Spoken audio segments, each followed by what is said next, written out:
नमस्कार बंधुगण, आम चैनल रे आपण मानकु स्वागत करुछि।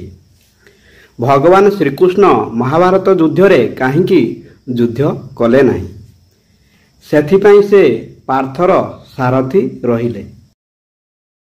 वीडियोटी आरंभ करिवा पूर्व आपण मानकु मोर अनुरोध, वीडियो को गोटे लाइक एवं आम चैनल को सब्सक्राइब करंतु। चलंतु जानिबा महाभारत एक रहस्य।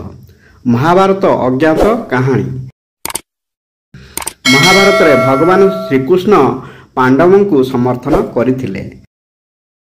भगवान श्रीकृष्ण अर्जुन को रथ रे सारथी होइथिले।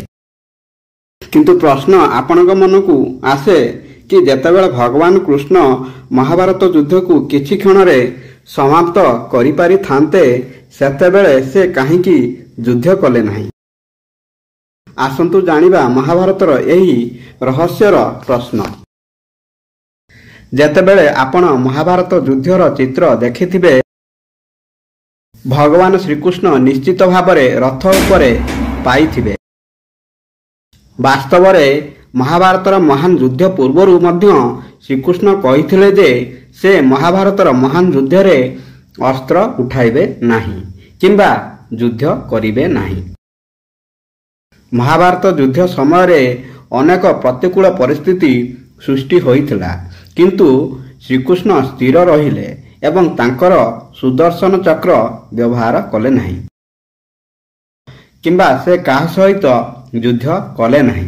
युद्ध आरंभ रे भीष्मक मनोबल एवं इच्छा को सम्मान देवा पई एवं अर्जुन को तांको कर्तव्य विषय रे अवगत कराइबा पई श्रीकृष्ण रथर चककू तांको हातरे नेइथिले। एभली परिस्थिति रे अर्जुन श्रीकृष्णक पाद धरी श्रीकृष्ण को रथर चक छाड़ी देबाकू कहिथिले। प्रश्न उठिछि जे श्रीकृष्ण युद्ध न करिबा विषय रे काहींकी कहिथिले। से काहींकी युद्धरु निजकू दूरेई रखिले। काहींकी से केवल पार्थ अर्थात अर्जुन सारथी होई गले एवं तांकर मार्गदर्शक रहिले।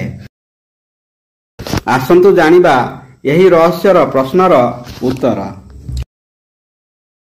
महाभारत युद्धर यही रहस्य जानिबा पूर्वरु भगवान श्रीकृष्ण एवं अर्जुन पूर्वजन्म विषय रे जानिबाकू पड़िबो।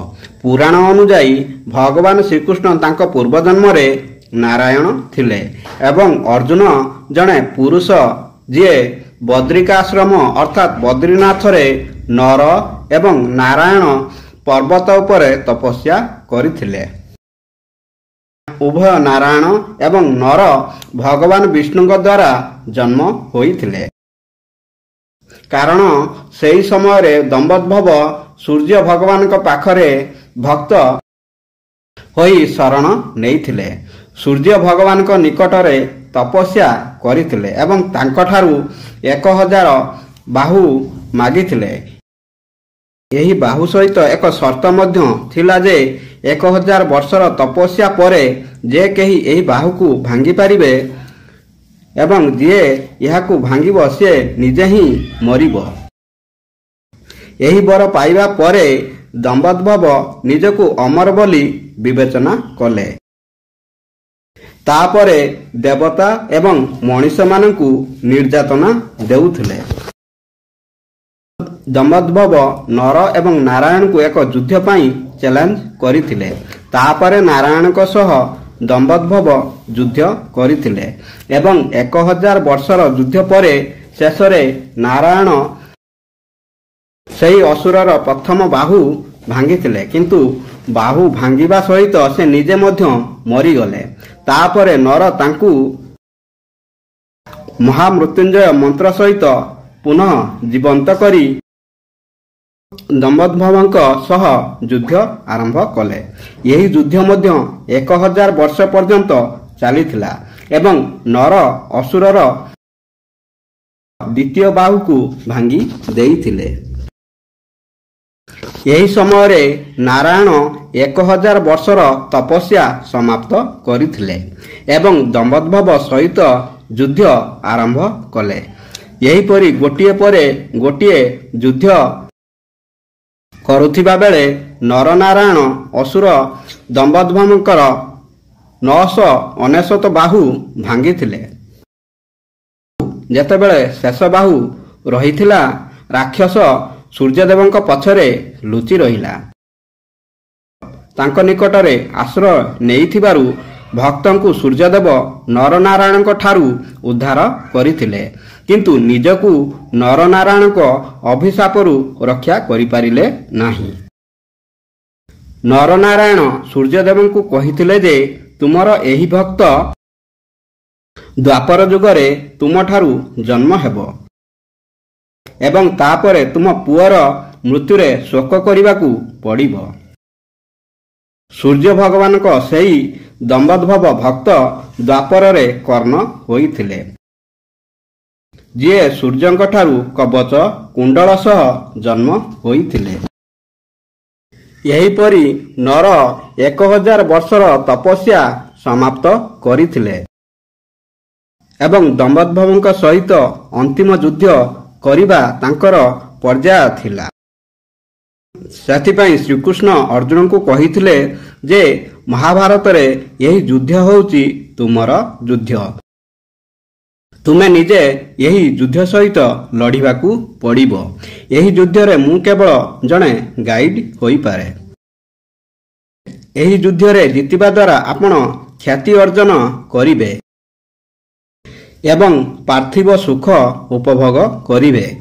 ଯଦି ତୁମେ ତୁମର ଯୁଦ୍ଧ ସହିତ ଯୁଦ୍ଧ କରୁନାହଁ, ମୁଁ ମଧ୍ୟ ତୁମକୁ ସାହାଯ୍ୟ କରିବାକୁ ସମର୍ଥ ହେବି ନାହିଁ, କାରଣ କେବଳ ଅର୍ଜୁନ କର୍ଣ୍ଣଙ୍କୁ ହତ୍ୟା କରିପାରିବେ। କାରଣ ସୂର୍ଯ୍ୟଙ୍କ ବର ହେତୁ କେବଳ 1000 ବର୍ଷ ଧରି ତପସ୍ୟା କରିଥିବା ବ୍ୟକ୍ତି ଦମ୍ଭୋଦ୍ଭବଙ୍କୁ ହତ୍ୟା କରିପାରିବେ ଏବଂ ଯଦି କର୍ଣ୍ଣ ଜୀବିତ ରହିଥାନ୍ତେ ତାହେଲେ ପାଣ୍ଡବମାନେ ମହାଭାରତ ଯୁଦ୍ଧରେ ଜିତି ନଥାନ୍ତେ। ତେଣୁ ଶ୍ରୀକୃଷ୍ଣ ଅର୍ଜୁନଙ୍କୁ ଯୁଦ୍ଧ କରିବାକୁ କହିଥିଲେ ଏବଂ ନିଜେ ରଥର ସାରଥୀ ରହିଥିଲେ। ମହାଭାରତ ଯୁଦ୍ଧରେ ଭଗବାନ ଶ୍ରୀକୃଷ୍ଣ ନିଜେ ଯୁଦ୍ଧ କରିବା ପରିବର୍ତ୍ତେ ଅର୍ଜୁନଙ୍କୁ ଯୁଦ୍ଧ କରିବାକୁ ଆଗେଇ ନେଇଥିଲେ। ଏହା ପଛରେ ଏକ ରହସ୍ୟ ଅଛି ଯେ ଭଗବାନ କହିଛନ୍ତି ଯେ ମୁଁ ଜଣେ ମାର୍ଗଦର୍ଶକ ହୋଇପାରିବି। ମୁଁ ବୁଦ୍ଧିର ରଥର ସାରଥୀ ହୋଇପାରେ, କିନ୍ତୁ ଜୀବନରେ ପ୍ରତ୍ୟେକ ବ୍ୟକ୍ତିଙ୍କର ନିଜସ୍ୱ ଯୁଦ୍ଧ ଥାଏ ଏବଂ ଯିଏ ନିଜ ଯୁଦ୍ଧରେ ଯୁଦ୍ଧ କରିପାରିବ ନାହିଁ, ଭଗବାନ ମଧ୍ୟ ତାଙ୍କୁ ସାହାଯ୍ୟ କରନ୍ତି ନାହିଁ। ତେଣୁ ଆମେ ସର୍ବଦା ନିଜର କର୍ତ୍ତବ୍ୟକୁ ବୁଝିବା ଉଚିତ ଯେ ଯେତେବେଳେ ଯୁଦ୍ଧ ଆମର ହେବ, ସେତେବେଳେ ଆମେ ଏହାକୁ ନିଜେ ଲଢ଼ିବାକୁ ପଡ଼ିବ।